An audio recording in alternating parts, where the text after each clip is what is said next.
To understand it a little, I just want to describe a little bit when we talk about polyglot persistence in the data world, what we're talking about. It's this idea that we've got all these different types of data that historically have lived in different databases. So you've heard of key value databases. You've got graph-only databases like I was talking about Neo4j, right? You've got relational databases that we're all familiar with like Oracle or MySQL, and you got document databases like MongoDB, and there's lots of them out there.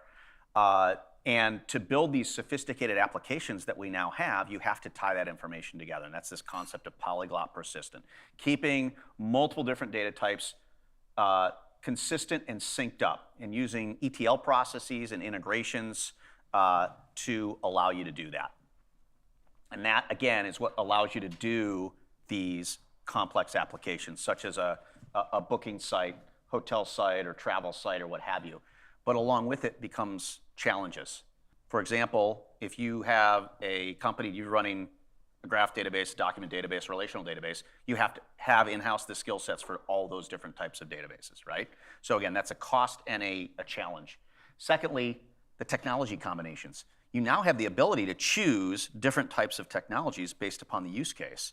And so that brings in complexity in figuring out, okay, do I want a key value store along with a relational database and a document database? Do I need graph or not? And it just becomes more complex with the more options and choices we give ourselves. Thirdly, there's really no standardization in terms of the integration across these different tool sets and the APIs. So again, that creates challenge if we're trying to create this integrated environment. How do we do that, and how do we maintain that?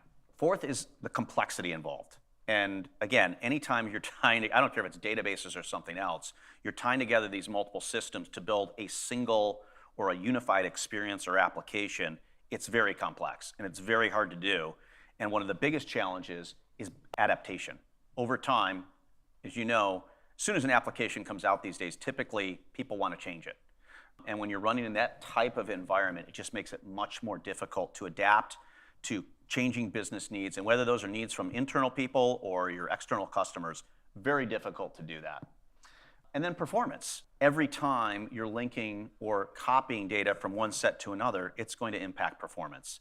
And even though our applications have gotten much more complex and the amount of data has grown exponentially, people expect performance to either stay the same or get better, right?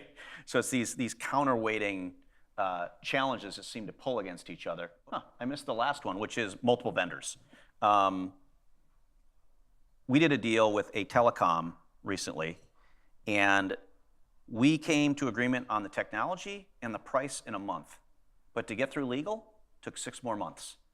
So their technical resources, and I'm talking about their development team, was tied up in this process. We were tied up in this process. Their legal, their procurement.